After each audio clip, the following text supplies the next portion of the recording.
माननीय योगी जी के भाषण के बाद बाबू सिंह महाराज समापन का भाषण करेंगे। उसके बाद देवेंद्र जी की वीसी होने वाली है। इसके बाद सभा पूर्ण होने वाली नहीं है। हेलीकॉप्टर उनका जल्दी जाए इसलिए उनको पहला दिया है। अंतिम भाषण पूज्य बाबू सिंह महाराज जी का होने वाला है। भारत माता की, भारत माता की, भारत माता की, गौ माता की, गौ माता की। नमः पार्वती पतये हर हर।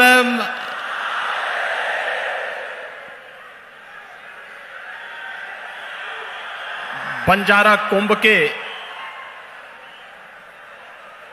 आज के समारोह कार्यक्रम में मंच पर उपस्थित राष्ट्रीय स्वयंसेवक संघ के पूर्व सरकारवा सरदेव भैया जी जोशी जी, पूज्य संत बाबू महाराज जी, स्वामी श्याम कुमार जी, स्वामी जनार्दन हरि महाराज जी, स्वामी गोपाल चैतन्य महाराज जी, स्वामी गुलाब महाराज जी, मान्य राम सिंह महाराज जी, स्वामी यशवंत महाराज जी, इस संपूर्ण कार्यक्रम के रचनाकार, धर्म जागरण के अखिल भारतीय प्रमुख सम्मानीय श्री शरद राव डोले जी, महाराष्ट्र सरकार के पालक मंत्री श्री गुलाब राव पाटिल जी, माननीय मंत्री विजय कुमार जी, अरुण कांत जी, माननीय मंत्री और लोकप्रिय एमएलए श्री गिरीश महाजन जी, श्री रक्षा खड़से जी, यहां के सभी माननीय विधायकगण, पूज्य संतजन, बंजारा समाज और उनके प्रति सद्भावना रखने वाले धर्म जागरण विभाग से जुड़े हुए हमारे सभी उपस्थित भाइयों बहनों, आप सबका आज के इस कुंभ के आयोजन में मैं उत्तर प्रदेश की जनता की ओर से हृदय से अभिनंदन करता हूं, स्वागत करता हूं।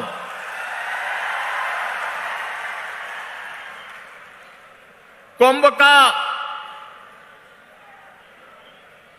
तात्विक जो भाव है वह सर्व सिद्धि प्रद कुंभ ही है, यानी जो सभी प्रकार की कामनाओं की पूर्ति कर दे, सभी प्रकार की सिद्धियां उपलब्ध करवा दे, वही कुंभ कहलाता है। और बंजारा कुंभ ने आज ये साबित कर दिया है कि अब भारत माता की रक्षा करने के लिए उसके पूज्य संतों, ऋषियों, महापुरुषों और क्रांति वीरों के संकल्प को अब धर्म जागरण के माध्यम से सिद्धि की पराकाष्ठा तक पहुंचाने का कार्य करेगा। और आज का ये समारोह इस बात का उद्घोष कर रहा है। भाइयों बहनों, हम सबको, हर भारतवासी को सनातन धर्म पर गौरव की अनुभूति करनी चाहिए। आज से 5000 वर्ष पहले हमारा पवित्र ग्रंथ इस बात का उल्लेख करता है, दुर्लभम भारते जन्म मानुषम तत्र दुर्लभ, यानी भारत में जन्म लेना दुर्लभ है, और उसमें भी मनुष्य के रूप में जन्म लेना अत्यंत दुर्लभ है। यानी हम सब अत्यंत सौभाग्यशाली हैं कि विश्व मानवता को राह दिखाने वाले भारत की धरती पर न केवल हमने जन्म लिया है, बल्कि दुनिया के सबसे प्राचीन धर्म सनातन धर्म, जो दुनिया के मानवता के कल्याण का मार्ग प्रशस्त करता है, उसके रूप में जन्म लेने का सौभाग्य हम सबको प्राप्त हुआ है। हम सबके लिए गौरव की बात होनी चाहिए। भाइयों बहनों, ये हमारे लिए इसलिए भी गौरव की बात होनी चाहिए। सनातन धर्म का मतलब है मानव धर्म, क्योंकि यही तो संदेश देता है दुनिया को। दुनिया में अन्यत्र कहीं नहीं देखने को मिलता है जो कोई ये उद्घोष कर सकता हो कि अयम निज परोवेति गणना लघु चेतसाम उदार चरिता नाम। तो वसुधैव कुटुंबकम का उद्घोष अगर कोई कर सकता है, हमारा सनातन धर्म ही कर सकता है।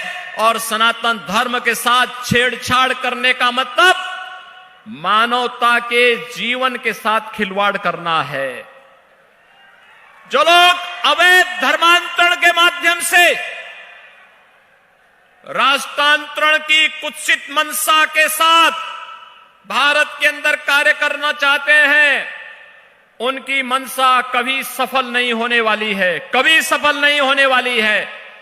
क्योंकि अब तो ये जागृत समाज उठ खड़ा हुआ है। आज हम उठ खड़े हुए हैं। ये देश अपनी आजादी का अमृत महोत्सव मना रहा है, और आजादी के अमृत महोत्सव वर्ष में भाइयों बहनों, आज आपने देखा होगा भारत जिस तेजी के साथ विकास की नित नई ऊंचाइयों को प्राप्त कर रहा है। विगत 8 वर्ष के दौरान प्रधानमंत्री मोदी जी के नेतृत्व में एक नया भारत बना है। जिस ब्रिटेन ने 200 वर्षों तक भारत पे शासन किया था, उस ब्रिटेन को पछाड़ करके आज भारत दुनिया की 5वीं बड़ी अर्थव्यवस्था बन गया है, और बहुत शीघ्र 4थी अर्थव्यवस्था भारत होगा दुनिया की। कुछ ही वर्षों में भारत दुनिया की 3री अर्थव्यवस्था होगा। और जिस तेजी के साथ, जिन सनातन मूल्यों की रक्षा करते हुए, मानवता के कल्याण का मार्ग प्रशस्त करते हुए भारत की सरकार कार्य कर रही है, 140 करोड़ का भारत प्रधानमंत्री मोदी जी के नेतृत्व में उलता है। भाइयों बहनों, कोई कारण नहीं, अगले कुछ वर्षों के अंदर भारत दुनिया की टॉप की अर्थव्यवस्था में होगा। इसमें कोई संदेह किसी को अब नहीं होना चाहिए। आजादी के अमृत महोत्सव वर्ष में भारत को दुनिया के उन 20 बड़े देशों का नेतृत्व करने का भी अवसर प्राप्त हो रहा है, जिन्हें G20 के देश कहा जाता है। भाइयों बहनों, G20 के वे देश हैं जहां दुनिया की 60% से अधिक आबादी निवास करती है, जहां पर दुनिया के 75% से अधिक व्यापार पर जिनका नियंत्रण है, 85% से अधिक अर्थव्यवस्था पर जिनका अधिकार है, और 90% से अधिक पेटेंट पर जिनका अधिकार है। ये वही G20 के देश हैं, और प्रधानमंत्री मोदी जी के नेतृत्व में भारत उनका नेतृत्व वर्तमान में कर रहा है। यह हर भारतवासी के लिए गौरव की बात भी होनी चाहिए, और यही आपके वोट की ताकत भी है। भारत को यह गौरव मिल रहा है, हर भारतवासी को गौरव मिल रहा है। और इसीलिए जहां यह भारत की ताकत आज वैश्विक मंच पर दिखाई दे रही है, वहीं याद करिए अमृत महोत्सव के मुख्य आयोजन में प्रधानमंत्री मोदी जी ने भर भारतवासी को पंच प्रण की याद दिलाई थी। ये पंच प्रण गुलामी के अंश को सदैव के लिए समाप्त करना। आपने देखा होगा राष्ट्रपति भवन के मुगल गार्डन का नाम अब अमृत उद्यान हो गया है। और मैं उत्तर प्रदेश से आया हूं ना, सरदेव भैया जी जोशी जी यहां मंच पर हैं। अयोध्या में 500 वर्षों का इंतजार समाप्त करके भगवान राम का भव्य मंदिर का निर्माण भी हो रहा है। 500 वर्षों में न जाने कितने संघर्ष हुए, न जाने लाखों हिंदुओं को बलिदान देना पड़ा, पूज्य संतों को अपने आप को बलिदान देना पड़ा, लेकिन राष्ट्रीय स्वयंसेवक संघ के नेतृत्व में, पूज्य संतों के मार्गदर्शन में जब यह आंदोलन आगे बढ़ा, आज जब देश के अंदर भारत की सोच रखने वाली सरकार आई, अयोध्या में भगवान राम के भव्य मंदिर के निर्माण का मार्ग प्रशस्त हो गया। भव्य मंदिर का निर्माण कार्य इस वर्ष के अंत तक पूरा हो जाएगा और रामलीला अगले वर्ष के प्रारंभ में ही अपने भव्य मंदिर में विराजमान हो जाएंगे। हर भारतवासी गौरव की अनुभूति करेगा।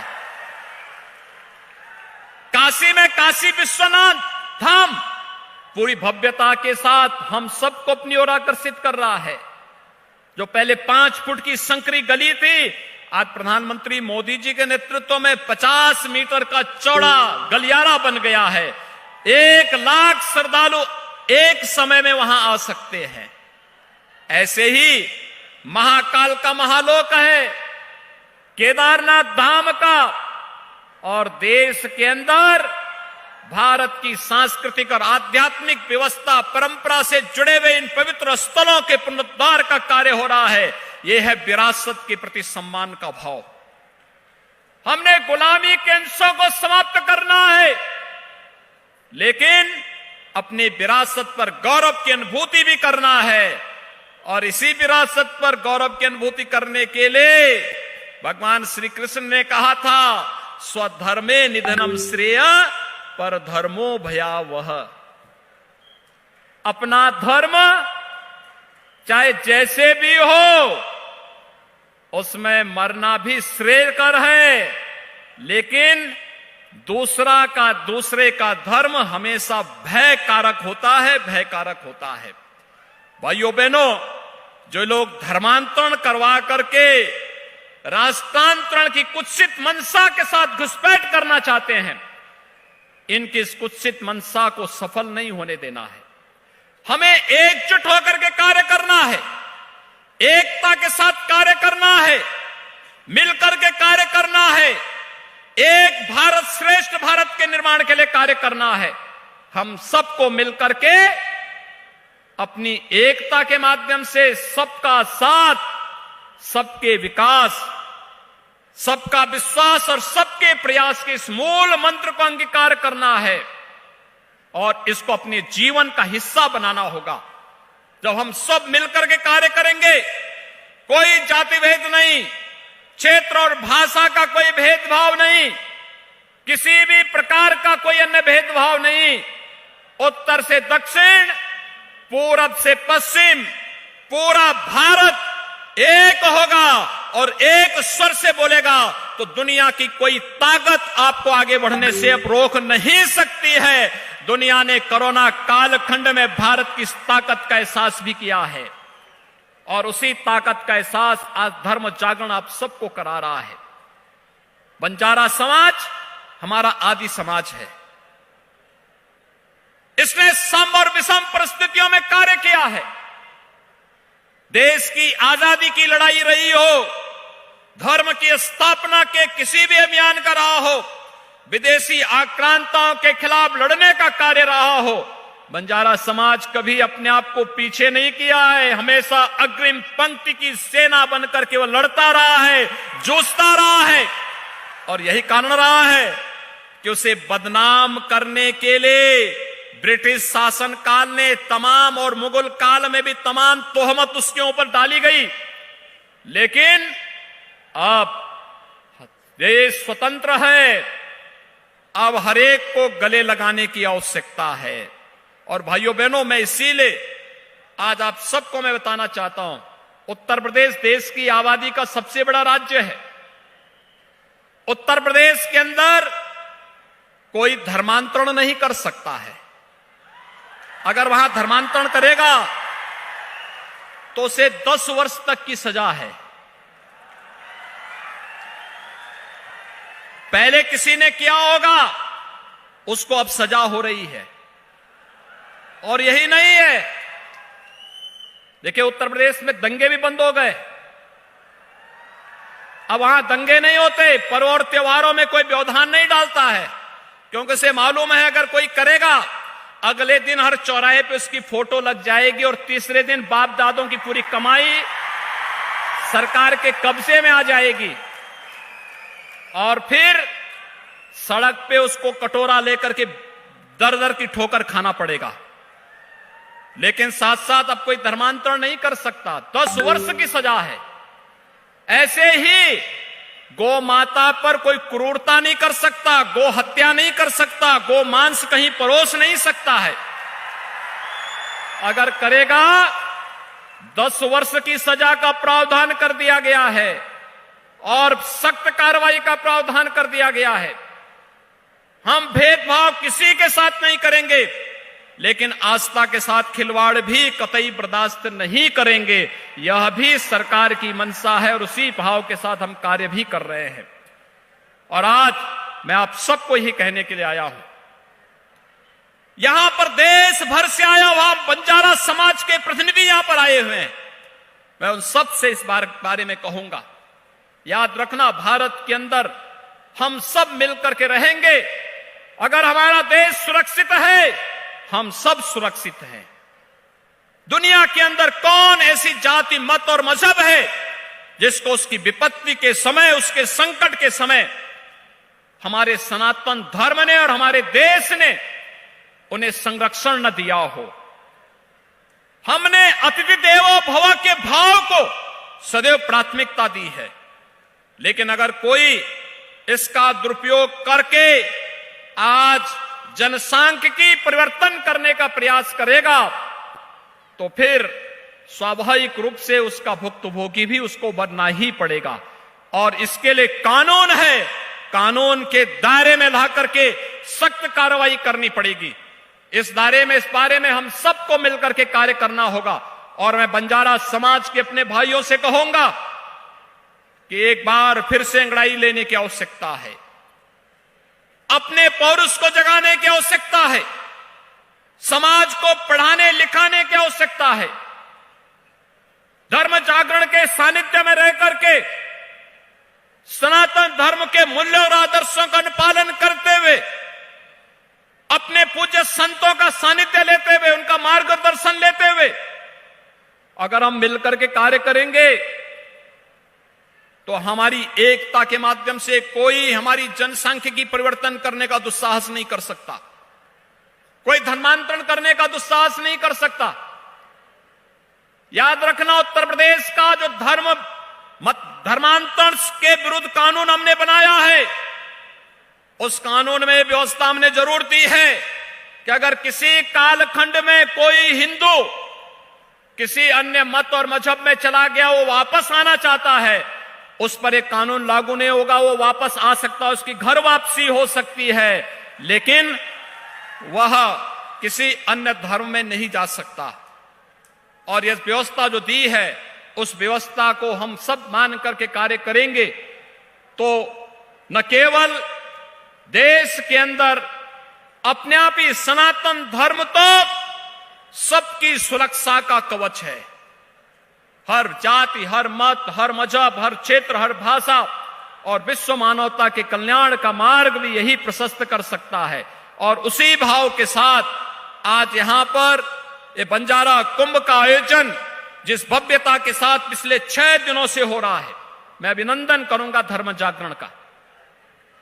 जिस प्रकार की भव्यता, दिव्यता देखने को मिली, पूज्य संतों का सानिध्य प्राप्त हुआ और बड़ी मात्रा में हर मत, मजहब, हर मत और संप्रदाय से जुड़े हुए पूज्य संतों ने आकर के, कई राज्यों से लोगों ने आकर के, प्रतिनिधियों ने आकर के इसमें अपनी सहभागिता सुनिश्चित की है।